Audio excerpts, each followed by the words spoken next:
Hello friends, welcome to education library. Education library में आपका हार्दिक स्वागत है। आज हम पर्यावरण के संबंधित आज का हमारा आखिरी 22वां टॉपिक पढ़ रहे हैं। बहुत जल्दी हम हिंदी और संस्कृत की संयुक्त क्लास लाएंगे, जिसमें पेडोलॉजी और हिंदी सामान्य रहेगी। तो सबसे पहले हम पर्यावरण की बात कर लेते हैं। हमने आज और अभी से 15 दिन पहले 22 दिन पहले तक हमने पर्यावरण की पेडोलॉजी और सारी चीज़ें देखी है। अगर आप वीडियो में नए हैं तो चैनल को सब्सक्राइब कीजिएगा, वीडियो को लाइक कीजिएगा और शेयर जल्दी से जल्दी कीजिएगा। और देखिए, अगर आपको इससे भी ज़्यादा और अगर अच्छे से आपको वीडियो देखना है तो आप प्लेलिस्ट में जाकर विभिन्न प्रकार के वीडियो यहाँ पर देख सकते हैं।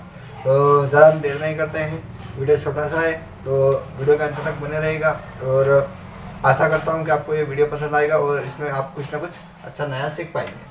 तो देखिए, अंतरिक्ष विज्ञान की बात करें तो अंतरिक्ष विज्ञान क्या होता है कि आपको एक उदाहरण देता हूँ मैं कि आपने मोबाइल देखा है, ठीक है।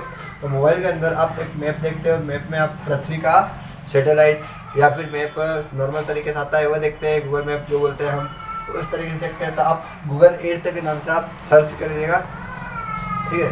गूगल अर्थ के नाम से सर्च कीजिएगा, उसमें आपको दिखेगा पृथ्वी किस प्रकार की गोल रहती है, ठीक है। तो इस प्रकार की पृथ्वी गोल रहती है और आसपास का जो हिस्सा रहता है वह हिस्सा कैसा दिखता है तो वह देखेंगे हम, तो उसको हम जानेंगे। तो देखिए, सबसे पहले हम थ्योरी के माध्यम से क्या रहता है, ठीक है। अंतरिक्ष वह स्थान है, ठीक है, एक स्थान के रूप में बताया है जहाँ गुरुत्वाकर्षण बल शून्य हो जाता है, ठीक है। जैसे कि मान लीजिए अभी ये मार्कर है और इस मार्कर को मैं यहाँ से गिराऊंगा तो ये गुरुत्वाकर्षण के कारण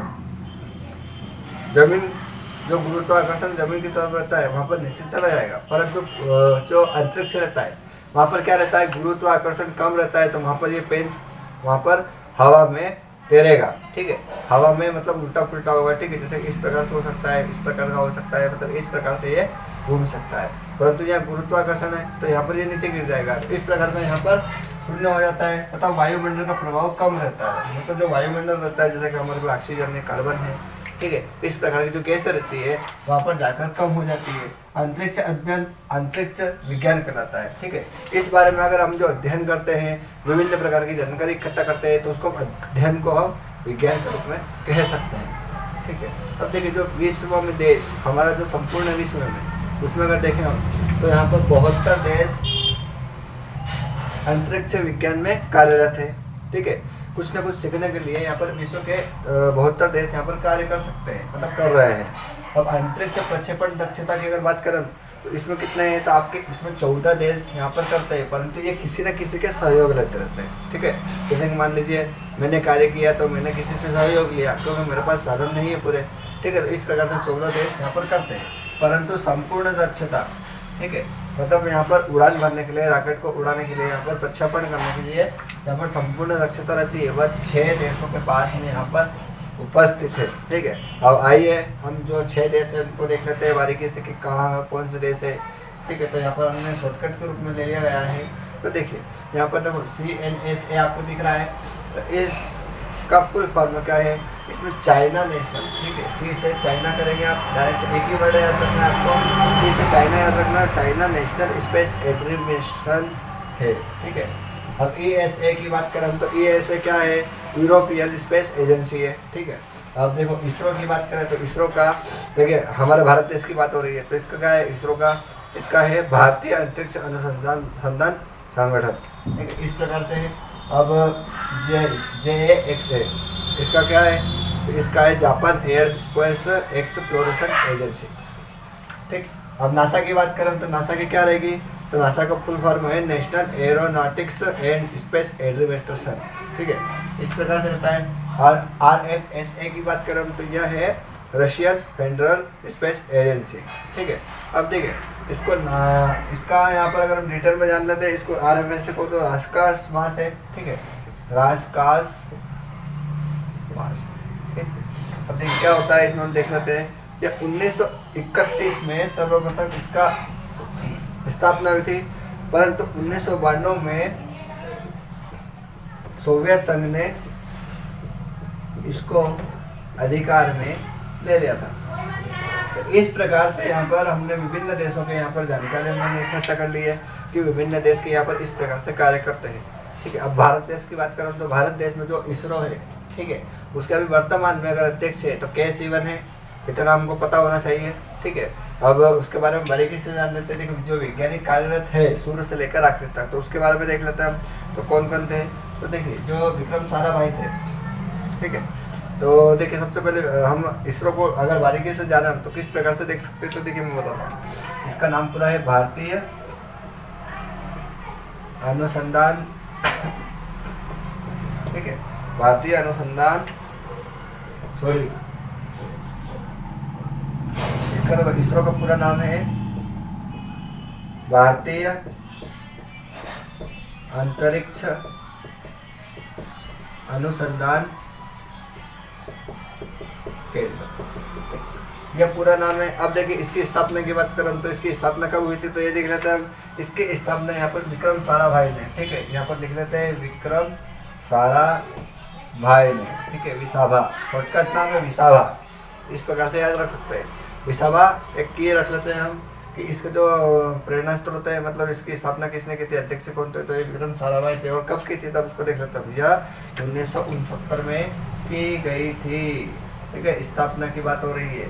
अब उस समय क्या हुआ था कि मजबूत वित्तीय भार हेतु, ठीक है, पहले क्या था कि ये जो अंतरिक्ष विज्ञान का इसरो का जो संगठन था ये केंद्र सरकार के अधीन थे, परंतु यहाँ पर वित्तीय स्थिति के कारण यहाँ पर इसकी अलग स्थापना की गई थी, इसका एक अलग संगठन बनाया गया। तो यह कब बनाया था, यह 1972 में इसकी स्थापना की गई थी, ठीक है। तो किस उद्देश्य से किया गया था, तो इसको आपको पता होना चाहिए कि वित्तीय जो रहती है, वित्तीय संकट रहता है, उसके जो संकट को दूर करने के लिए यहाँ पर स्थापना की गई थी। अब देखिए विक्रम साराभाई जो थे वो प्रेरणा स्रोत है, वो इसरो के अध्यक्ष थे, ठीक है। शॉर्टकट में बताता हूँ आपको जल्दी में। अब देखिए यू रामचंद्र राव जो थे वो क्या थे, 1975 में उन्होंने क्या करा था, मैं आपको बता देता हूँ। 1975 में कृत्रिम आर्यभट्ट का प्रक्षेपण किया था, ठीक, इतना याद रखेंगे हम। इसके बाद में देखो भारत सरकार ने उनको 1976, ठीक है, 1976 और 1976 के अलावा एक और रहता है 2018, ठीक, इसमें है ना उन्होंने पद्म भूषण दिया था, ठीक है, इतना याद रखेंगे। अब इसके बाद में जी माधवन नायर है, तो देखिए उनका अगर देखें हम तो इसमें क्या भारत में अंतरिक्ष जो था उसमें कार्यक्रम में विशेष भूमिका रहती थी, मतलब कुछ ना कुछ जो कार्यक्रम होता था उसमें इनकी मुख्य भूमिका होती रहती थी। अब देखिए इनको भी यहाँ पर 1999 और 2009 में, ठीक है, 1999 और 2009 में यहाँ पर पद्म भूषण दिया गया था। अब सतीश धवन की बात करें तो सतीश धवन थे वह सुपर सैनिक मिस्ट टनल के विकास के प्राधिकरण के अंतर्गत है, और उन्होंने जो कार्य किया था तो उसके हिसाब से उनको 1971 में पद्म भूषण मिला था, ठीक है, इतना याद रखेंगे। छोटा छोटा है, आप एक दो बार वीडियो देखेंगे पीछे करके तो आपको याद हो जाएगा। अब देखिए जो के कस्तूरीरंगन थे उन्होंने क्या किया गया था, उन्होंने PSLV और JSLV, ठीक है, इन दोनों का प्रक्षेपण किया था, ठीक है। और यही जो थे यही क्या थे, चंद्रयान 1 के, ठीक है, चंद्रयान 2 था अभी पिछले समय जो हुआ था, ठीक है, उसके अध्यक्ष कौन थे, चंद्रयान 2 के सिवन थे। परंतु चंद्रयान 1 की अगर बात करें तो इसके अध्यक्ष कौन थे, कस्तूरीरंगन थे, इतना याद रखेंगे हम। इसके बाद में देखिए हम यहाँ पर के राधाकृष्णन की बात करें तो के राधाकृष्णन के बारे में अगर जाने हम तो इसमें क्या हुआ था, तो उन्होंने मंगलयान के अध्यक्ष थे, ठीक है, राधाकृष्णन कौन थे, मंगलयान के अध्यक्ष थे। अब क्या हुआ था इसमें, ये इसने सफल मंगलयान का सफल प्रक्षेपण किया था, इतना याद रखेंगे। अब देखो AS किरण कुमार जो थी हमारी, है ना, तो उसमें क्या हुआ था, उन्होंने पूर्व अध्यक्ष मंगलयान पे पेलोड निर्माण का कार्य किया गया था, ठीक है, मतलब है ना जो मंगलयान था, जो राधाकृष्णन जो थे मंगलयान के थे अध्यक्ष, परंतु जो AS किरण कुमार थे इन्होंने पेलोड का निर्माण किया था इसके अंतर्गत, इतना याद रखेंगे हम। इसके बाद में मोमिता दत्ता की बात करें तो मोमिता दत्ता जो थी वह इसरो की श्रेष्ठ महिला वैज्ञानिक थी, ठीक है, महिला वैज्ञानिक की बात करें श्रेष्ठ, ठीक है, एक की बात हो रही है इसमें इसरो की। अब के सिवन की बात करें तो के सिवन क्या है, वर्तमान के अध्यक्ष है, इसे रॉकेट मैन कहते हैं, ठीक। अगर ये कहाँ के निवासी थे, चेन्नई के निवासी है, ठीक है, इतना आप याद रख सकते हैं। अब इसके बाद में ये PSLV परियोजना पर कार्य कर रहे हैं, ठीक, इन्हें ज़्यादातर जो प्रक्षेपण किया है वो PSLV पर किया गया है, ठीक है। अब देखिए 2011 में इन्होंने JSLV पर काम किया था, इतना याद रखेंगे हम। इसके अलावा सॉरी मैंने मिस्टेक कर दी है, यहाँ पर भी कर लीजिएगा, ठीक। अब इसके अलावा यह देखें तो 22 जुलाई के दिन, ठीक है, हम अभी जब 22 जुलाई को हमने देखा था, पूरे देश ने देखा था कि जब आर्बिटर जो थे, ठीक है, लैंडर थे, आर्बिटर थे चंद्रयान 2 के, ठीक है, तो क्या हुआ था वहाँ पर जब चंद्रमा की जो सतह थी उसकी उपस्थिति में जब कनेक्ट हो रहे थे तो वहाँ पर जो हमारा इसरो था वहाँ का संपर्क टूट गया था और हमने कम से कम 15 दिन का इंतजार किया था, क्योंकि चंद्रमा पर 15 दिन के अंतराल में दिन और रात होती है, ठीक है। तो वो मैं आपको बाद में बताता हूँ डिटेल में, तो आप इतना ध्यान रखेंगे 22 जुलाई 2019 को चंद्रयान 2 की सफल लैंडिंग करने के लिए यहाँ पर कार्यक्रम रखा था, ठीक है। इस प्रकार से देखेंगे हम। अब देखिए जो अंतरिक्ष यात्री रहते हैं उनके बारे में देखेंगे। अक्सर प्रश्न पूछता है कि जो अंतरिक्ष यात्री रहते हैं वह कब कहाँ पर कैसे उतरे थे, उनके अनुभव कैसे थे, उनके वाक्य क्या थे, ठीक है। तो देखो मनुष्य ने सर्वप्रथम प्रवेश कब किया था, 1960 में यहाँ पर, ठीक है, 1960 में यहाँ पर अंतरिक्ष में प्रवेश कर लिया था, सबसे शुरू की बात करें। और अभी तक अगर बात करें तो अभी तक यहाँ पर करीब कम से कम 550 से ज़्यादा व्यक्तियों ने अंतरिक्ष में कदम रख लिया है, ठीक है, इतना याद रखेंगे। और सफल अंतरिक्ष यात्री की अगर बात करें हम तो कौन था, तो देखिए इसमें अगर बात करें हम तो इसमें है ना 1961 की बात करें हम तो 1961 में 12 अप्रैल को, ठीक, इन्होंने अंतरिक्ष में कदम रखा था, ठीक है। यह सबसे पहले व्यक्ति थे, ठीक है। अब देखिए यहाँ पर हम डिटेल में देख लेते हैं और डिटेल में देखने के लिए यहाँ पर आपको थोड़ा ध्यान देना पड़ेगा कि यहाँ पर 12 वैज्ञानिक और 12 में से 3 वैज्ञानिक जो हमारे हैं यह भारतीय और बाकी यहाँ पर विदेशी, तो आपको इतना ध्यान रखना पड़ेगा।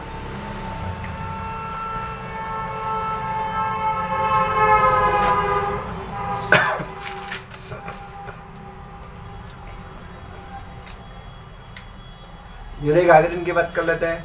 तो देखिए यूरी गागरिन जो थे, ठीक है, उन्होंने 1961 में 12 अप्रैल को अंतरिक्ष पे कदम रखा था।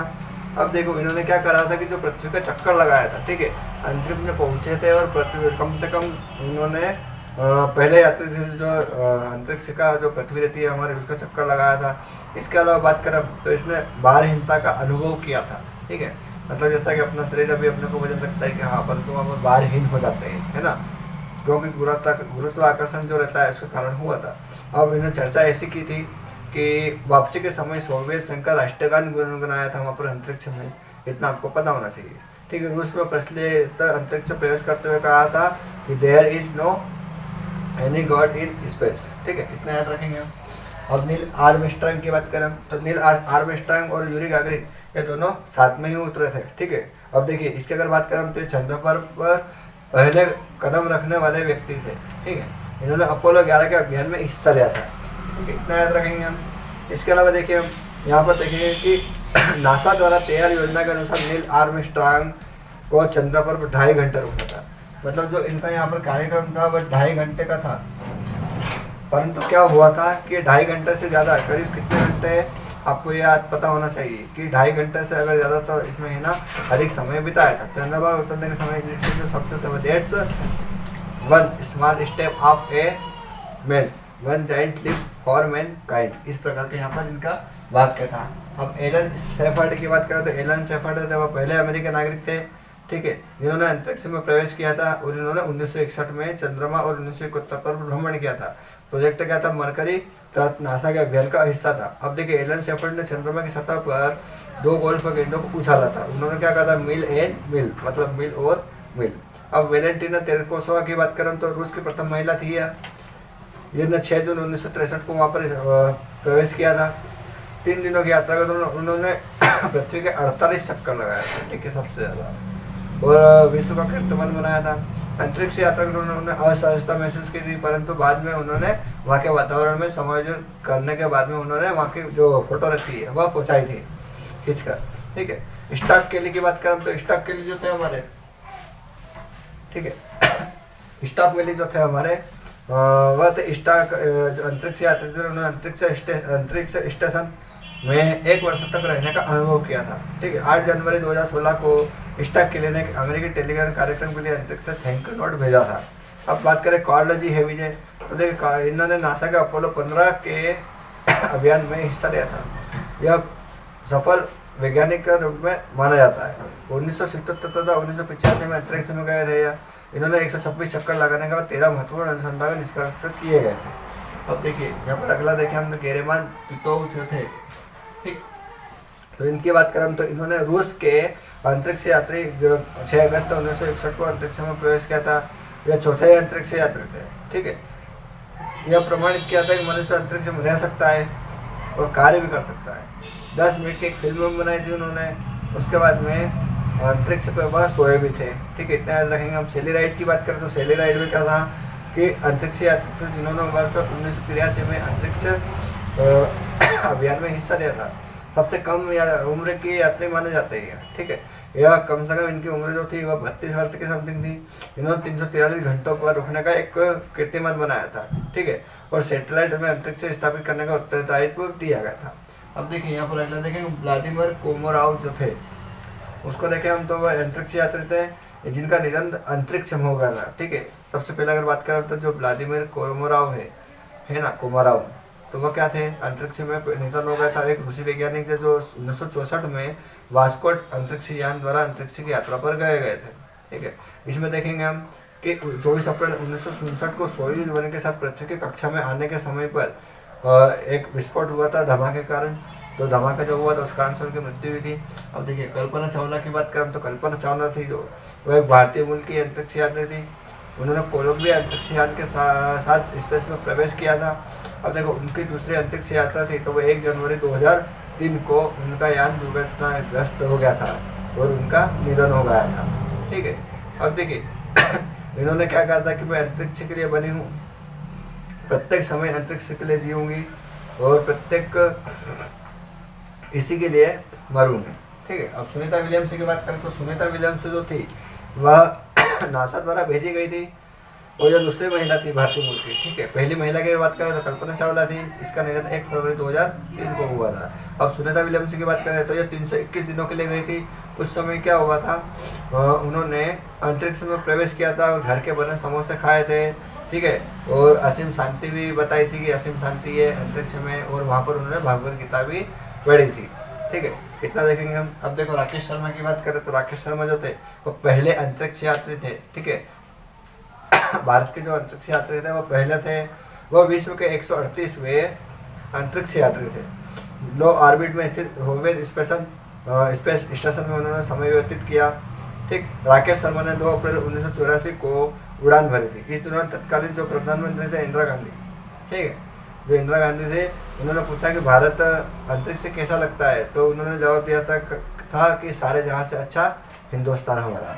तो इस प्रकार के अंतरिक्ष यात्री को हमने वैज्ञानिक के रूप में देखा। अंतरिक्ष विज्ञान के अंदर जो अंतरिक्ष का जीवन रहता है उसमें वैज्ञानिक तथ्य क्या क्या रहते हैं और उसमें जीवन की संभावना किस प्रकार से रहती है, तो उसको हम देखेंगे हम। तो देखो अंतरिक्ष में गुरुत्वाकर्षण जो रहता है वह कम हो जाता है, मतलब वहाँ पर होता ही नहीं है वैसे, ठीक है। अगला देखें हम कि इसमें क्या है कि जो रहते हैं जो यात्री रहते हैं उनको एक विशेष प्रकार का सूट तैयार करके पहनाए जाते हैं, क्योंकि वहाँ पर जो वातावरण रहता है उसके हिसाब से हमारा शरीर वहाँ पर नहीं रहता है, क्योंकि वहाँ पर विषैली गैस है, ऐसी बहुत सारी चीज़ें रहती है जिससे कि वहाँ पर हमारा शरीर एक प्रकार से कमज़ोर पड़ जाता है, ठीक है, मतलब खत्म ही हो जाता है। अब देखो मानव रहित अंतरिक्ष यान है ना, वहाँ पर देखिए वहाँ पर क्या है, वहाँ पर देखिए एक मानव रहित अंतरिक्ष यान क्या क्या रहता है ये देख लेंगे हम। इसके अलावा वहाँ पर रहता है और खगोलीय गतिशीलता हम देखते हैं, ठीक है। इसके अलावा देखें हम और इसमें यहाँ पर रॉकेट आता है, ठीक है। इस प्रकार के वहाँ पर हम यहाँ पर सारी चीज़ें यहाँ पर उपस्थित रहती है, इतना देखें। अब इसके बाद में देखो अंतरिक्ष में आगरे का प्रक्षेपण का विभिन्न संचार प्रवृत्ति अनुभव है ना, मतलब वहाँ पर आप कौन कौन सी चीज़ें देखते हैं, तो देखिए वहाँ पर प्रक्षेपण रॉकेट जो रहते हैं उनका प्रक्षेपण होता है, ठीक है। अब उसमें क्या क्या पता लगाते हैं हम। अब वहाँ पर हम देखिए वहाँ पर संचार की जो रहती है संचार शक्ति रहती है उसका पता लगाते हैं, ठीक, सैटेलाइट के द्वारा। इसके अलावा भूगर्भ मतलब जो भूमि रहती है उसके बारे में जानकारी रखते हैं हम। इसके अलावा वहाँ पर हम जो रक्षा रहती है, ठीक है, उसके बारे में ध्यान रखते हैं। इस प्रकार की जानकारी हम वहाँ रखते हैं। ठीक है, अंतरिक्ष से जानकारी एकत्र करना, ठीक है, एस्ट्रोलॉजी है ना, एस्ट्रोलॉजी मंगलयान रहता है, मतलब मंगलयान की अगर जानकारी याद करेंगे तो एस्ट्रोलॉजी लगेगी, और चंद्रमा के लिए अगर जानकारी इकट्ठा करेंगे तो सेरोलॉजी लगेगी। ठीक है, इस प्रकार से रहेगा। अब यहाँ पर तेजी से पता लगाना अन्य ग्रहों की यहाँ पर हम लगा सकते हैं। ठीक है, जो भी ग्रह रहते हैं उसकी अपन जल्दी से जल्दी पता लगा सकते हैं। समय तो लगता है परंतु हम जल्दी से जल्दी पता लगा सकते हैं। अब देखिए यहाँ पर देखें हम कि जो अंतरिक्ष यान रहता है, ठीक है, अंतरिक्ष यान रहता है 1960 से 1970 के दशक में अंतरिक्ष यान निर्माण प्रक्रिया आरंभ की थी। ठीक है, और इसमें क्या साउंडिंग रॉकेट कार्यक्रम विकसित किया गया था। ठीक है, अब 5 प्रमुख यान थे। ठीक है, जिसको देखिए हम यहाँ पर देखा था हमने SLV। ठीक है, हम यहाँ पर शॉर्टकट देख लेंगे, उसके बाद में मैं आपको बता दूंगा क्या रहता है। ठीक है, इसके अलावा यहाँ देखिए हम ISLV, इसके अलावा देखेंगे यहाँ PSLV, इसके अलावा यहाँ पर देखेंगे हम GSLV। ठीक है, इतना है। इसके बाद में देखेंगे हम यहाँ पर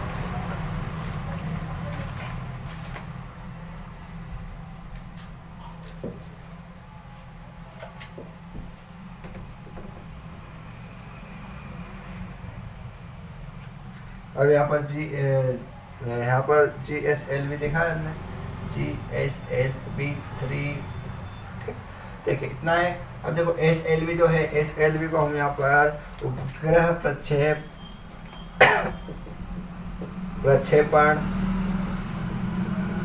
यान इस प्रकार से रखते हैं। ठीक है, ASLV को सर्वदिन उपग्रह प्रक्षेपण यान नाम रखते हैं। अब PSLV की बात करें तो PSLV जो रहते हैं वह सबसे ज़्यादा रहते हैं। ठीक है, उसका प्रयोग ज़्यादा किया जाता है, तो इसको ध्रुवीय उपग्रह प्रक्षेपण यान इस प्रकार से याद रख सकते हैं। ठीक है, GSLV की बात करें तो GSLV जो रहती है वो भू-स्थिर उपग्रह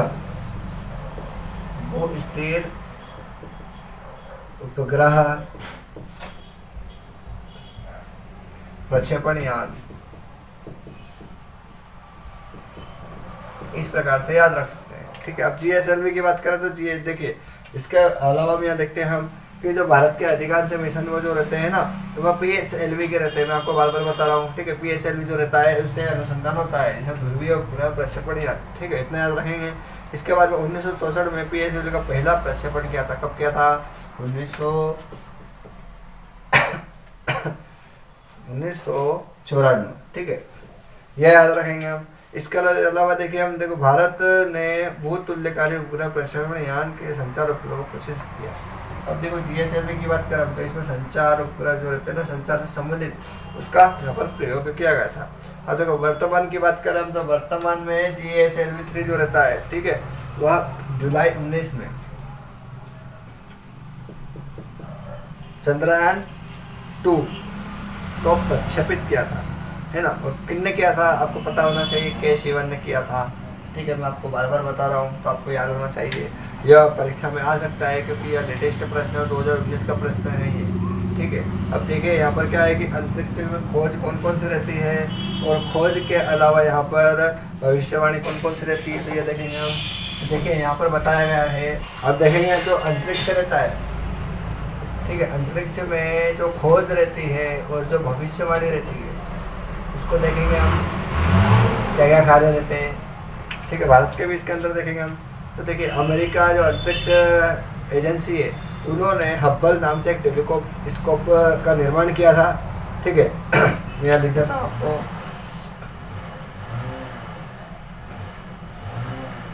इसने हब्बल टेलीस्कोप, ठीक है, इतना याद रखेंगे, इसका निर्माण किया था।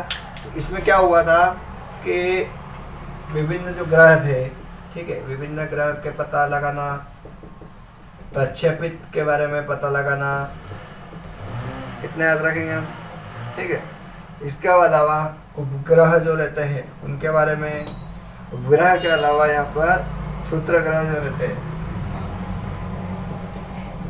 इनका यहाँ पर अध्ययन किया जाता था। ठीक है, इसके अलावा यहाँ पर देखें हम कि जो नासा के द्वारा मंगल ग्रह पर जो मार्स रोवर भेजा था, ठीक है, मार्स रोवर्स, तो नासा की महत्वपूर्ण जानकारी प्राप्त हुई थी। ठीक है, उसमें क्या पता लगाया था कि मार्स जो प्राप्त थे, मार्स 2020 अभियान की घोषणा की गई थी। इसमें अभियान का उद्देश्य यह था कि वहाँ पर जीवन की संभावना को या जल के बारे में पता लगाना होता रहता है।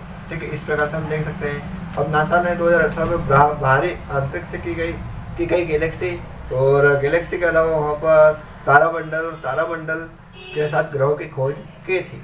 ठीक है, इतना याद रखेंगे। अब नासा ने 2009 में केपलर अंतरिक्ष टेलीस्कोप प्रक्षेपित किया था। ठीक है, इतना पता है। इसके अंतर्गत 10 वर्षों में हजारों ग्रहों को यहाँ पर खोजा जाएगा। इस प्रकार की जानकारी यहाँ पर रखी गई थी। अब देखो भविष्यवाणी की बात करें तो मिड इंटरमेंट को वर्ष 2021 में प्रक्षेपित किया जाना है। ठीक है, जिससे तारों और गैलेक्सी के बारे में यहाँ पर जानकारी इकट्ठा की जाएगी। और जो क्यूब सेट रहता है उसका प्रक्षेपण वर्ष 2022 में किया जाएगा। जो अंतरिक्ष में आंतरिक प्रकार जो अंतरिक्ष रहता है उसकी विकिरण की स्थिति का अध्ययन करेगा, जिससे इस समय जाने वाले अभियानों पर दृष्टि रखी जाएगी। अब देखो इसरो की बात कर लेते हैं। अभी तो नासा की बात की थी हमने कि नासा के बारे में जानकारी रखी। अब इसरो की बात करें तो इसरो ने क्या बताया था कि चंद्रयान 1 और मंगलयान को प्रक्षेपित कर अंतर्राष्ट्रीय स्तर पर नए आयाम विकसित किए हैं।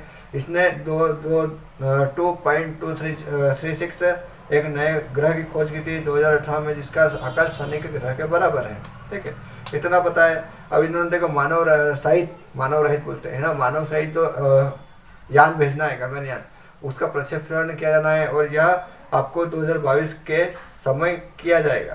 ठीक है, और इसके जो सहयोगी देश है वो फ्रांस और रूस सहयोगी देश में कार्य करेगा। और आदित्य L1 की बात करें तो इन्होंने 1920 में यहाँ पर प्रक्षेपित किया जाना है।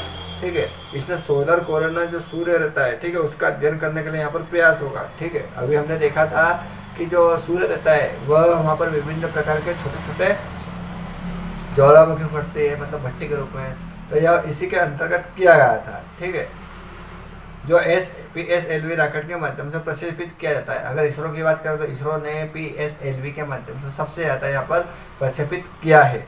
अब इसके बाद करें कि इसरो की एक महत्वाकांक्षी योजना मंगलयान 2 चल रही है। ठीक है, जो भारत का दूसरा मार्स ऑर्बिटर रहेगा। ठीक है, इसमें क्या होगा कि 2024 का समय निर्धारित किया गया है। इसके अलावा इन्होंने 1 वर्ष की अवधि होगी और यह अपने मिशन में क्या क्या ले जाएगा, ऑर्बिटर, लैंडर और रोवर, ये 3 चीज़ें वहाँ पर ले जाएगा। तो इस प्रकार का हमारा आज का टॉपिक छोटा सा था। अगर आपको वीडियो अच्छी लगी हो तो वीडियो को लाइक कीजिएगा, चैनल को सब्सक्राइब कीजिएगा। अब हम प्रैक्टिस सेट देख लेते हैं।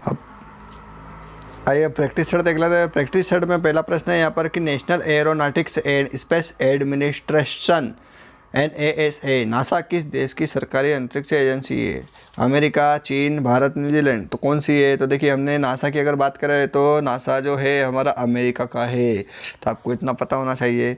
अगला प्रश्न देखेंगे हम कि भारतीय अंतरिक्ष एजेंसी इसरो का मुख्यालय कहाँ है? ठीक है, तो इसका मुख्यालय हमारा है बेंगलुरु में, याद रखेंगे। अगला प्रश्न है हमारा यहाँ भारत का पहला कृत्रिम उपग्रह क्या था? आर्यभट्ट, रोहिणी, भास्कर, चंद्रयान 2। तो देखा इसका जो कृत्रिम उपग्रह जो था वह आर्यभट्ट था। अगला देखेंगे हम कि भारत के प्रथम महिला अंतरिक्ष यात्री कल्पना चावला का निधन कब हुआ था? फरवरी 3, फरवरी 98, सितंबर 2, फरवरी 1। तो कौन सा था? तो इसका सही उत्तर फरवरी 2003 है। अगला आज का आखिरी प्रश्न देखेंगे हम कि अंतरिक्ष से देखने पर आकाश का रंग कैसा? काला, हरा, नीला, लाल। तो कौन सा कैसा दिखेगा? तो आपको पता होना चाहिए, यहाँ पर इसका काला आएगा, काला दिखता है। तो इसका आज का हमारा ये प्रैक्टिस सेट था।